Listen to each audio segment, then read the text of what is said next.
I want to ask you the anatomy of a trade, what all goes into it, and just use Daryl Sador. Okay, just let's pretend he plays today. Yeah. And we're trying to acquire, or there's a move made for Alex Tuck. Okay. But, yeah, so beginning to end, and this isn't just a week process. No, right? no, this is like to be honest with you, we just had our January scouting meetings. I shouldn't say we just had them. I guess 2-3 weeks ago, middle of January in New York. So you have how we do things is you have 4 days of scouting meetings. You bring all your scouts in. 2 of the days are the amateur draft. So you're talking draft the entire time. The other 2 days are pros. Pros, you're talking about trades, signings, cap, where we're going, contracts, what we project guys to be at this year, 2 years from now. And usually we kind of look 3 years out. You talk about all that type of stuff you're talking about, trades and whether it's rentals or guys with term or, those types of things are all getting hashed out at that time. You kind of put that all together. What's feasible? What's not? What would we want to do? What wouldn't we want to do? And you kind of hash through it all. Jim kind of runs all those discussions with the scouts and management.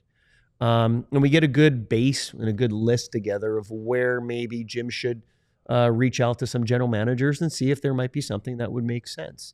In that scenario, if that's something that you're willing to do, I think Jim's calling Buffalo and talking about Tuck.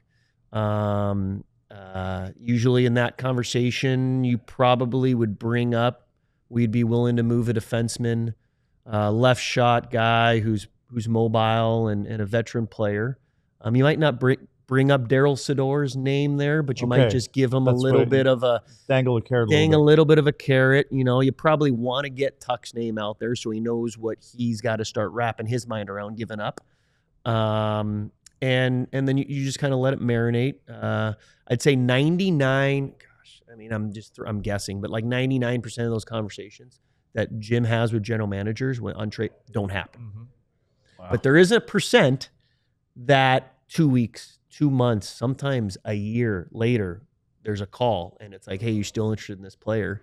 Yeah. Well, who do you think you would do it? And now you start accelerate. When the second and third calls are starting to get engaged, now we have something that might happen. So I think it's important that the fans know when you guys started dialing in or even being interested in a CC and a Granlund kind of thing. That just didn't happen a week earlier. No.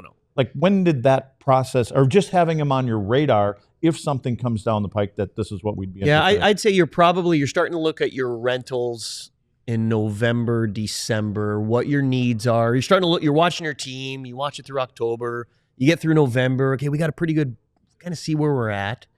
The one thing that, with Sagan going on LTI and all this stuff and everybody saying, rush into that, put them on LTI. Yeah. What are they doing? You never know when you're going to get an injury. We didn't know we were going to get an injury to Miro and the extent of it, right? So we needed to really kind of accelerate on who are those defensemen. We already identified it, to your point, CC back from November. We met on him in January. We knew exactly what we had our list built on who we wanted on the back end, and even in the forwards for rentals. CC was near the top of that list, at or near at the top of that list. And so now you're going to call San Jose and sit there and try and get a deal together. Sometimes those things are one for one, which I think it started out that way and then it built.